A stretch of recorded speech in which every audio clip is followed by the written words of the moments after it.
tardes, soy Marco Antonio Caram, soy el presidente y fundador de la Casa del Tíbet de México, el centro cultural oficial de Su Santidad el Dalai Lama para México y Latinoamérica. Muchas gracias, buenas tardes, bienvenido a la 7ª edición del Congreso Mujer Saludable. En esta ocasión estamos dedicando esta emisión también de manera virtual a la meditación, debido al auge y la necesidad que hay de aprender a meditar en estos días. Quisiéramos primero que todo preguntarle, ¿cómo llegó usted a la meditación? ¿Cómo empezó? Bueno, yo tuve interés en la meditación en términos generales desde muy jovencito y empecé a buscar particularmente dentro del ámbito de la tradición que a mí me llamaba la atención, que era la tradición budista tibetana. Y a los 8 años llegó a mí, a través de diferentes circunstancias, un libro, El Testamento Espiritual, de uno de los primeros occidentales que tuvieron la oportunidad en el siglo XX de viajar y de formarse dentro de la tradición espiritual tibetana en Tibet, un hombre llamado Anagarika Govinda, quien era de origen boliviano-alemán y pasó algunos años en Tibet en la década de los 30, al mismo tiempo un extraordinario artista, pintor, quien se vinculó más tarde con Rabindranath Tagore y su universidad en India, ¿verdad?, en donde tuvo la oportunidad de enseñar por algunos años. Y él pues escribió algunos de los primeros libros, diría yo, dotados de genuina autoridad en torno al Tíbet a principios del siglo XX. Y uno de estos libros se llama El Camino de las Nubes Blancas, que narra su travesía al oeste del Tíbet en 1933. Y ahí él da algunos principios generales de la meditación budista tibetana. Yo comencé estudiando este libro y tiempo más tarde tuve la oportunidad de empezar a estudiar con un gran maestro tibetano, quien fue pues el pionero de la transmisión del budismo tibetano a Occidente, el venerable Chogyam Trungpa Rinpoche, quien también fue uno de los primeros tibetanos en llegar a los Estados Unidos y en pues formar todo un movimiento espiritual y una escuela de instrucción del budismo tibetano y una universidad budista que fue la Universidad Naropa. Y con él pues tuve la oportunidad de vincularme a los 13 años y comenzar mi formación contemplativa, que después tuve la oportunidad de ahondar y refinar con varios muy importantes maestros de la tradición, entre los que eventualmente llegó a mi vida el propio Dalai Lama. ¡Wow! ¡Qué experiencia! ¿Cómo podríamos invitar a los jóvenes a que mediten? ¿Qué puede ser? Yo creo que lo primero es tratar de entender cuál es el objetivo de la meditación en términos generales. En la tradición budista, la práctica contemplativa cuenta con dos diferentes dimensiones. La primera de las mismas tiene por objetivo el entrenamiento de la atención y la concentración, esto es, el desarrollo de la atención sostenida, prolongada y voluntaria. Y el segundo de los mismos tiene por objetivo el empleo, el aprovechamiento de ese tipo de refinada atención y concentración para una metódica investigación de la naturaleza de la realidad, de la totalidad de las apariencias que a nosotros se presentan a través de nuestras diferentes bases sensoriales, como también la investigación de la naturaleza de nuestro ser, de nuestra identidad personal. La primera dimensión del entrenamiento contemplativo en el budismo lo que busca es aportarle a la mente poderío, eficacia y funcionalidad. Se concibe y contempla que una mente ausente de atención y concentración es por naturaleza disfuncional. En contraste, una dotada de atención y concentración unipuntual es una que actualiza pues, requisitos indispensables que le otorgan a la conciencia eficacia y funcionalidad, ¿sí? Así que lo primero que le diría a pues, nuestro público en general es que la meditación, aunque sea en esta primera dimensión, es valiosísima porque nos ofrece la capacidad de sincronizar a la mente con el cuerpo, de vivir en el presente y de refinar nuestro potencial de atención y concentración que requerimos para cualquier tarea y empresa propia de la vida cotidiana. Después, el empleo de ese tipo de atención y concentración para una meta mucho más ambiciosa, que es la investigación, decía, de la naturaleza del mundo fenoménico, de la naturaleza de la identidad personal, de la naturaleza de la experiencia que nosotros del mundo construimos. Esto es mucho más profundo y poderoso porque nos ayuda a identificar, por ejemplo, las causas de nuestras aflicciones, de nuestro dolor, sufrimiento, insatisfacción, y aplicar poderosos antídotos para poderlas resolver en pos de la felicidad genuina y duradera. Ustedes llevan ya muchos años con Casa Tíbet en México. ¿Cuál ha sido el mayor problema que encuentran en la gente cuando desisten? ¿Por qué desisten de la meditación? Porque yo creo por dos razones. Primero, porque la mayoría de las personas buscan resultados inmediatos. Y en cualquier forma de entrenamiento mental, psicológico y emocional, la realidad es que no hay resultados inmediatos. Toma tiempo y el individuo tiene que comprometerse con un régimen de adiestramiento mental y emocional que toma, pues, por lo menos meses y, bueno, en ocasiones inclusive años, ¿no? Y el segundo elemento, pues diría yo, tiene que ver con la falta de disciplina que es endémica en todas las personas.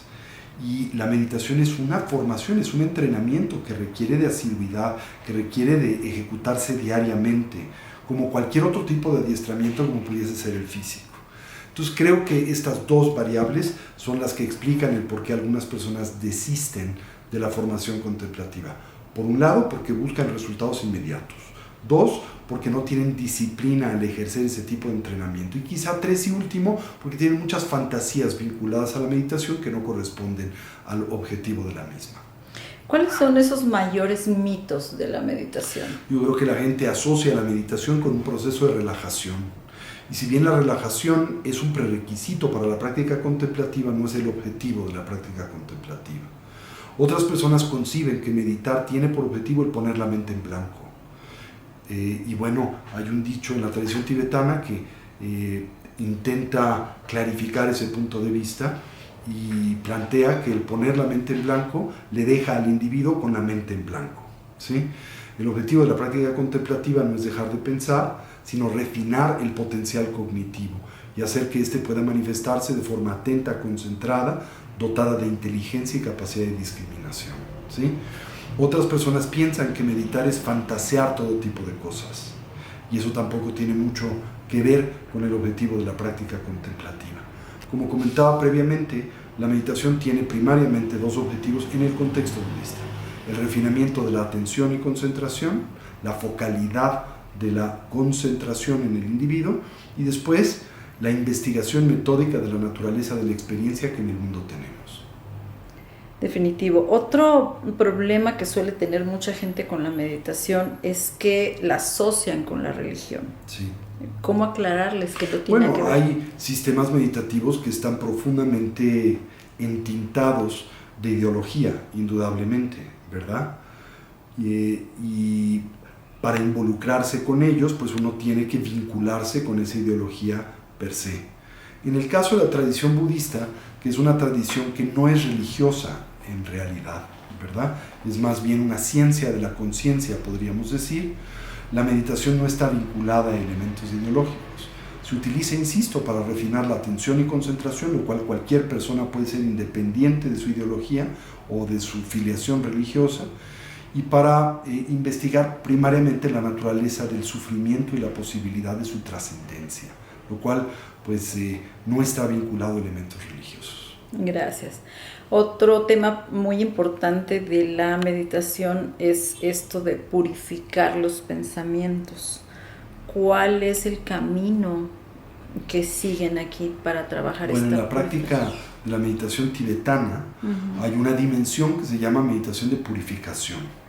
Y aquí lo que se hace es se analiza metódicamente las impresiones, hábitos y tendencias que el individuo tiene, de las que es objeto, una especie de proceso psicológico de autoanálisis, y se aplica una metodología específica para debilitar y eventualmente deconstruir y superar nuestros hábitos y tendencias negativas, como por ejemplo la tendencia a mentir, la tendencia a la agresión, la tendencia al tomar lo que no nos es libremente dado, la tendencia al usar el lenguaje de una forma que divide y daña o que distorsiona y exagera la realidad, en especial cuando nos vemos movidos por fines autocentrados y egoístas.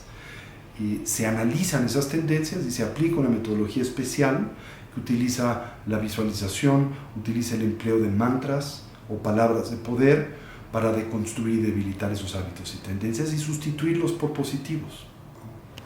¿Esto quiere decir que ahora la meditación se vale un poco de la psicología para trabajar esta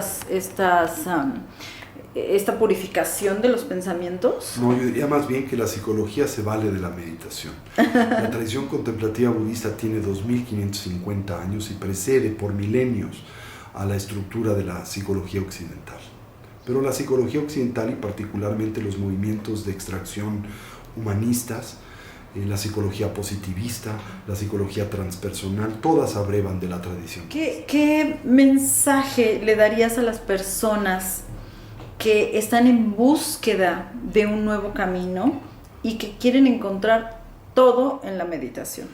Bueno, lo que yo les diría es que así como nosotros cuidamos a nuestro cuerpo, atendiendo lo que comemos, vinculándonos a algún tipo de régimen de adiestramiento físico, también tenemos que cuidar a nuestra mente y mundo emotivo. Y tenemos que sujetarle una adecuada dieta introspectiva o contemplativa. Y esto es lo que nos puede aportar la meditación, una variedad de herramientas que le aportan a la mente eficacia, poderío, funcionalidad, atención, concentración, bondad, bienestar, que son variables que todos nosotros naturalmente buscamos. Así como a menudo se dice que debe de haber un cuerpo sano y una mente sana, creo que también puede decirse que debe de haber una mente sana en un cuerpo sano. Los dos son interdependientes. ¿Podemos decir que la meditación es un estilo de vida? Sí, implica también una forma de estar en el mundo, más atenta, más concentrada, menos proyectiva y fantasiosa. Exacto. ¿Es una filosofía de vida? Es una filosofía de vida. ¿En qué consistiría? Pues se basa en el entender cómo la mente es la causa primaria de nuestra felicidad y de nuestro dolor. Y que en lugar de intentar manipular el mundo para hallar bienestar y felicidad, lo que más bien tenemos que hacer es transformar la manera en que vemos el mundo. Definitivo. Si tuviéramos que definir cuál es el objetivo principal de la meditación, ¿qué diríamos? ¿Cómo es el principal objetivo? Pues concentrar y refinar la atención del individuo y dilucidar las apariencias de la realidad, distinguir entre la manera en que a nosotros las cosas aparecen de la forma en que realmente existen, cómo a nosotros las cosas aparecen como permanentes pero son impermanentes, como unitarias cuando son compuestas, como si existieran por sí mismas independientes a la cognición que de ellas tenemos, cuando por lo que concierne a nuestra experiencia, la cognición que del mundo tenemos determina las apariencias. Creo que esto define claramente el objetivo de la meditación, ver las cosas como son. Realmente.